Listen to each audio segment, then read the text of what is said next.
ಈ ರಿವ್ಯೂ ಮಾಡೋ ಪ್ರೊಸೆಸ್ ಅಲ್ಲಿ ಅದೆಷ್ಟೋ 3D ಸಿನಿಮಾಗಳನ್ನ ನೋಡಿದ್ದೀನಿ. ಆದ್ರೆ ಸ್ಪೈಡರ್ ಮ್ಯಾನ್ ಕೊಡೋ ತರ ಶಾರ್ಪ್ ವಿಜುವಲ್ಸ್ ಲಿಟ್ರಲಿ ಬೇರೆ ಯಾವ ಸಿನಿಮಾನು ಕೊಟ್ಟಿಲ್ಲ. ಬಟ್ ಈ ಸಲ ಇದಕ್ಕಿಂತ ಜಾಸ್ತಿ ಆಶ್ಚರ್ಯ ಪಡಿಸಿದ್ದು ಅಂದ್ರೆ ಅದು ಆ ಎಮೋಷನಲ್ ಪೇ ಆಫ್. ಅವನ ಅಜ್ಜಿ ಆಕ್ಷನ್ ಅನ್ನೋದನ್ನೇ ಡಾಮಿನೇಟ್ ಮಾಡಿದೆ. ಸಖತ್ ಎಂಗೇಜಿಂಗ್ ಅಂಡ್ ಇಂಟ್ರೆಸ್ಟಿಂಗ್ ಆಗಿರೋ cinema. Spider man brand new day ಇದು ಡೆಸ್ಟಿನ್ ಕ್ರೆಟನ್ ಅವರು ಡೈರೆಕ್ಟ್ ಮಾಡಿರುವಂತಹ ಚಿತ್ರ. ನಿಮಗೆಲ್ಲ ಆಲ್ರೆಡಿ ಗೊತ್ತಿರೋ ಹಾಗೆ ನೋವೆ ಹೋಮ್ ಕೊನೆಯಲ್ಲಿ ಪೀಟರ್ ಪಾರ್ಕರ್ ಯಾರು ಅನ್ನೋದನ್ನ ಎಲ್ಲರೂ ಮರ್ತು ಹೋಗ್ತಾರೆ. ಸೊ ಈಗ ಅಲ್ಲಿಂದ ಶುರು ಆಗೋ ಕಥೆ ಮುಂದೆ ಎಲ್ಲಿಗೆ ಹೋಯ್ತು, ಇಲ್ಲಿ ಈ ಸಲ ಬರುವಂತ ಹೊಸ ಚಾಲೆಂಜಸ್ ಏನು, ಯಾರ್ಯಾರು ಎಂಟ್ರಿ ಆಗ್ತಾರೆ, ಸ್ಪಾಯ್ಲರ್ಸ್ ಬೇಡವೇ ಬೇಡ, ನೀವೇ ಸಿನಿಮಾದಲ್ಲಿ ನೋಡಿ ತಿಳ್ಕೊಡಿ. ಇನ್ನು ಆಕ್ಚುಲಿ ಸಿನಿಮಾ ಹೇಗಿದೆ, ನನಗೆ ಏನೇನ್ ಇಷ್ಟ ಆಯ್ತು, ಏನ್ ವರ್ಕ್ ಆಗ್ಲಿಲ್ಲ, ಇದೆಲ್ಲದ್ರ ಬಗ್ಗೆನೂ ಡೀಟೇಲ್ಡ್ ಆಗಿ ಮಾತಾಡ್ತೀನಿ. ಆದ್ರೆ ಅದಕ್ಕಿಂತ ಮುಂಚೆ ಚಾನಲ್ಗೆ ಹೊಸಬ್ರಾಗಿದ್ರೆ ಸಬ್ಸ್ಕ್ರೈಬ್ ಮಾಡ್ಕೊಳ್ಳಿ ಅಂಡ್ ವಿಡಿಯೋ ಇಷ್ಟ ಆಯ್ತು ಅಂದ್ರೆ ಖಂಡಿತ ಒಂದು ಲೈಕ್ ಕೊಟ್ಟು ಸಪೋರ್ಟ್ ಮಾಡಿ. ಇಲ್ಲಿರೋಂಥ ಮೊದಲ ಪಾಸಿಟಿವ್ ಪಾಯಿಂಟ್ ಅಂದ್ರೆ ಅದು ಇದರ ನರೇಷನ್. ಆಲ್ಮೋಸ್ಟ್ ಮುಕ್ಕಾಲ್ ಭಾಗ ಸಿನಿಮಾ ನಿಂತಿರೋದೆ ಈ ಡೈಲಾಗ್ ಹೆವಿ ಸೀಕ್ವೆನ್ಸ್ ಗಳ ಮೇಲೆ. ಅದು ಅಲ್ಲದೆ ಬೆಳಗ್ಗೆ 6 ಗಂಟೆ ಶೋ ಜಸ್ಟ್ ಆಗತಾನೆ ಎದ್ದು ಬಂದಿದ್ದೀನಿ. ಬಟ್ ಸ್ಟಿಲ್ ಹಾಗಿದ್ರು ಕೂಡ ಸಿನಿಮಾ ಎಲ್ಲೂ ಒಂದು ಕ್ಷಣ ಆ ಕಡೆ ಈ ಕಡೆ ಅಂತ ಅಲ್ಲಾಡೋದಕ್ಕೆ ಬಿಡಲ್ಲ. ಅಷ್ಟರ ಮಟ್ಟಿಗೆ ಎಂಗೇಜಿಂಗ್ ಆಗಿ ಹಿಡಿದಿಟ್ಕೊಳ್ಳುತ್ತೆ. ಮೈನ್ಲಿ ಎಷ್ಟು ಗ್ರೌಂಡೆಡ್ ಆಗಿದೆ ನರೇಷನ್ ಅಂತ ಅಂದ್ರೆ ಹೇಳೋ ಪ್ರತಿಯೊಂದು ವಿಷಯ, ರೆಗ್ಯುಲರ್ ಆಗಿ ಬಂದು ಸೇರೋ ಪಾತ್ರಗಳು ಎಲ್ಲದೂ ಬಹಳ ಬೇಗ ಎಸ್ಟಾಬ್ಲಿಷ್ ಆಗತ್ತೆ. ಅಷ್ಟೇ ಚೆನ್ನಾಗಿ ಕನೆಕ್ಟ್ ಕೂಡ ಆಗ್ತಾರೆ. ಅಂಡ್ ಅತಿ ಮುಖ್ಯವಾಗಿ ಸೀನ್ ಟು ಸೀನ್ ಇವರು ಕೊಡ್ತಾ ಹೋಗೋ ಕ್ಲಾರಿಟಿ ಇದೆಯಲ್ಲ, ಅದು ನನಗೆ ಸಖತ್ ಇಷ್ಟ ಆಯ್ತು. ಇನ್ಫ್ಯಾಕ್ಟ್ ರಿವ್ಯೂಗೆ ಅಂತ ನಾನೇನು ಬರ್ಕೊಳ್ಳೋ ಅವಶ್ಯಕತೆನೆ ಬರ್ಲಿಲ್ಲ. ಅಷ್ಟು ನೀಟಾಗಿ ಎಲ್ಲದನ್ನು ಕನ್ವೆ ಮಾಡ್ತಾರೆ, ನೆನಪಲ್ಲಿ ಉಳಿಯತ್ತೆ ಕೂಡ.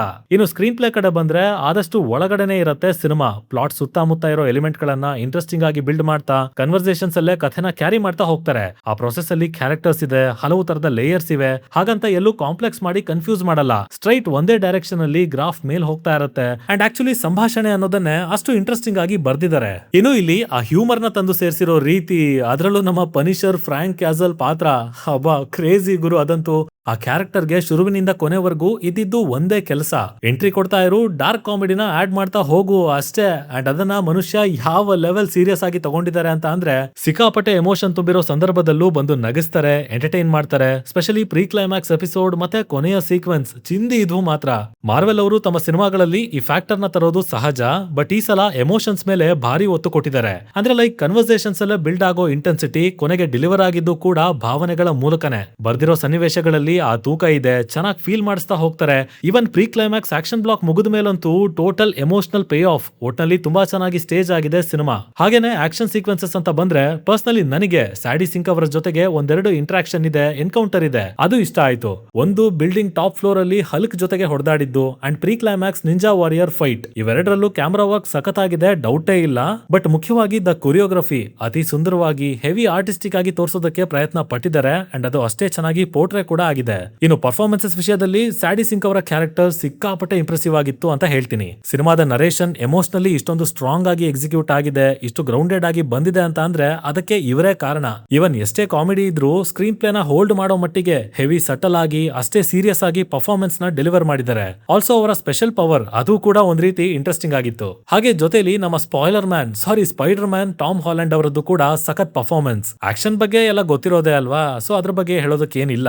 ಬಟ್ ಈ ಸಲ ಸ್ಯಾಡಿ ಅವರ ಕ್ಯಾರೆಕ್ಟರ್ ಜೊತೆ ಇರೋ ಪ್ರತಿ ಎನ್ಕೌಂಟರ್ ಅಲ್ಲೂ ಅವನೊಳಗಡೆ ಒಂದು ಪ್ರಶ್ನೆ ಹೇಳ್ತಾ ಇರತ್ತೆ, ಆತನ ಅಸ್ತಿತ್ವದ ಬಗ್ಗೆನೆ ಡೌಟ್ ಶುರು ಆಗತ್ತೆ. ಸೊ ಆ ಭಾಗ ಇಷ್ಟ ಆಯ್ತು, ಅಲ್ಲಿ ತುಂಬಾ ಚೆನ್ನಾಗಿ ಡೆಲಿವರ್ ಮಾಡಿದ್ದಾರೆ ಪರ್ಫಾರ್ಮೆನ್ಸ್ ನ. ಇದ್ರ ಹೊರತಾಗಿ ಮ್ಯೂಸಿಕ್ ಮತ್ತೆ ಬ್ಯಾಕ್ ಗ್ರೌಂಡ್ ಸ್ಕೋರಿಂಗ್ ಪರ್ಫೆಕ್ಟ್ ಆಗಿತ್ತು ಅಲ್ಲಿನ ಸಂದರ್ಭಗಳಿಗೆ. ಇನ್ನು ಈಗ ಇದರ ನೆಗೆಟಿವ್ಸ್ ಕಡೆ ಬರೋದಾದ್ರೆ ಆಸ್ ಅ ಸಿನಿಮಾ ನನಗೆ ಅಂಥ ದೊಡ್ಡ ನೆಗೆಟಿವ್ ಏನು ಕಾಣ್ಲಿಲ್ಲ. ಆದ್ರೆ ಇಲ್ಲಿವರೆಗೂ ಬಂದಿರೋ ಸ್ಪೈಡರ್ ಮ್ಯಾನ್ ಸಿನಿಮಾಗಳಿಗೆ ಹೋಲಿಸ್ಕೊಂಡ್ರೆ ಇದು ಸ್ವಲ್ಪ ಲಾಂಗ್ ಅಂತ ಅನ್ಸುತ್ತೆ. ಸ್ಪೆಷಲಿ ಪ್ರೀ ಕ್ಲೈಮ್ಯಾಕ್ಸ್ ನಂತರ ಅಲ್ಲಿ ಡ್ರಾಮಾ ಇದೆ, ಎಮೋಷನ್ ಇದೆ, ಆಕ್ಷನ್ ಕಮ್ಮಿ ಆಗತ್ತೆ. ಅಂಡ್ ಇನ್ಫ್ಯಾಕ್ಟ್ ಹೆಚ್ಚು ಭಾಗದಲ್ಲಿ ಇದು ಡೈಲಾಗ್ ಹೆವಿ ಸಿನಿಮಾ ರೀತಿನೇ ಪೋರ್ಟ್ರೇ ಆಗಿದೆ. ಹಾಗಾಗಿ ಸ್ವಲ್ಪ ಆ ಪೇಸಿಂಗ್ ಇಶ್ಯೂಸ್ ಇಂದ ಕಷ್ಟ ಆಗ್ಬೋದು ಯೂನಿವರ್ಸ್ ಅನ್ನ ಫಾಲೋ ಮಾಡ್ತಾ ಇರೋರ್ಗೆ. ಆಲ್ಸೋ ನೋವೆ ಹೋಮ್ ತರ ಹೆಚ್ಚು ಆಕ್ಷನ್ಸ್ ಆಗ್ಲಿ ಕೇಮಿಯೋಗಳಾಗ್ಲಿ ಇಲ್ಲ ಸಿನಿಮಾದಲ್ಲಿ. ಇವನ್ ಪೋಸ್ಟ್ ಕ್ರೆಡಿಟ್ ಸೀನ್ ಕೂಡ ಅಷ್ಟೇ, ಅದನ್ನ ನೋಡಿದ್ರು ಒಂದೇ ಬಿಟ್ರು ಒಂದೇ. ಟೋಟಲ್ ಆಗಿ it's a great watch cinema. ಎಷ್ಟೋ ವರ್ಷಗಳಾದ್ಮೇಲೆ ಈ ತರದ ಒಂದು ಪ್ರಾಪರ್ ಎಮೋಷನಲ್ ಗ್ರೌಂಡೆಡ್ ಕಥೆನ ನೋಡಿದ್ದು, ಅದು ಕೂಡ ಸ್ಪೈಡರ್ ಮ್ಯಾನ್ ಸೀರೀಸ್ ನಲ್ಲಿ.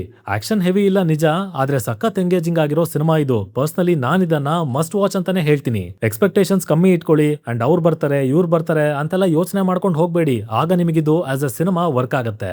ಹಾಗೆ ಇದಕ್ಕಿಂತ ಮುಂಚೆ ಹಿಂದೆ ಬಂದಿರೋ ನೋವೆ ಹೋಮ್, ಡೇ ಡೆವಿಲ್ ನೋಡಿರ್ಲೇಬೇಕು ಅಂಡ್ ಪನಿಷರ್ ಬಗ್ಗೆ ತಿಳ್ಕೊಂಡಿದ್ರು ಸಾಕು. ಎನಿವೇಸ್ ಇದಿಷ್ಟು ನನಗೆ ಸಿನಿಮಾ ನೋಡಿ ಹೇಳಬೇಕು ಅಂತ ಅನ್ಸಿದ್ದು. ಇನ್ನು ನಿಮಗೆ ನೀವೇನಾದ್ರೂ ಆಲ್ರೆಡಿ ಈ ಸಿನಿಮಾನ ನೋಡಿ ಆಗಿದ್ರೆ ಇದು ನಿಮಗೆ ಯಾವ ತರ ಅನುಭವ ಕೊಡ್ತು ಅನ್ನೋದನ್ನ ಕೆಳಗಡೆ ತಪ್ಪದೇನೆ ಕಮೆಂಟ್ ಮಾಡಿ ತಿಳಿಸ್ಬಿಡಿ. ಡಿಸ್ಕಷನ್ ಮಜವಾಗಿರುತ್ತೆ. ಸೈನಿಂಗ್ ಆಫ್, ಲಿಖಿತ್.